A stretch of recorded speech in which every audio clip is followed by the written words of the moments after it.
ওনার ছিল যে ফুসফুসের সমস্যা আছে, এক্সরে করার পরে সেখানে একটা টিউমার পাওয়া গেছে। এখন হলো আপনার রিপোর্টও ভালো আসছে, আপনি বিছানা থেকে উঠতে আস্তে আস্তে সুস্থ হয়ে গেছেন নাকি? সম্মানিত দেশবাসী, ওনার সম্পূর্ণ রিপোর্ট ভালো আসছে, একেবারে বিছানায় ছিলেন, এখন আল্লাহর রহমতে আমাদের সামনে বসা। আসসালামু আলাইকুম ওয়া রাহমাতুল্লাহি ওয়া বারাকাতুহু। সম্মানিত দেশবাসী, আমি cancer specialist doctor Hossain Sarwar. আপনারা জানেন যে সারা ওয়ার্ল্ডের ডাক্তারদের বক্তব্য হলো ক্যান্সার হলে আনসার নেই, আর অন্যদিকে হলো চিকিৎসায় কয়েক লক্ষ টাকা প্রতি মাসে খরচ, এমনকি এক মাসে 20-30 লাখ টাকা প্রয়োজন হয়, বছরে কোটি টাকার চিকিৎসার প্রয়োজন হয়, আবার রুগীরা ধীরে ধীরে আস্তে আস্তে মারা যায়। এমনই একজন মরণ বিধি রুগী আমার সামনে বসা, যিনি সম্পূর্ণরূপে সুস্থ। আমরা রিপোর্ট করেছি, রিপোর্টে সম্পূর্ণরূপে সুস্থ আসছে। ওনার বিশেষ করে ক্যান্সারের রিপোর্টগুলো সম্পূর্ণ রিপোর্ট একদম নর্মাল আসছে।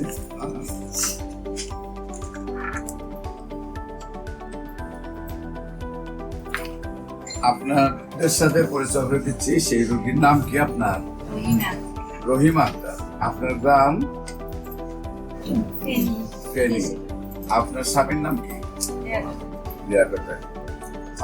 আপনার উনি কি হন? আপনার স্বামী, ওনার নাম হলো লিয়াকত আলী। আপনার গ্রামের বাড়ি? গ্রাম ফুলগাছি।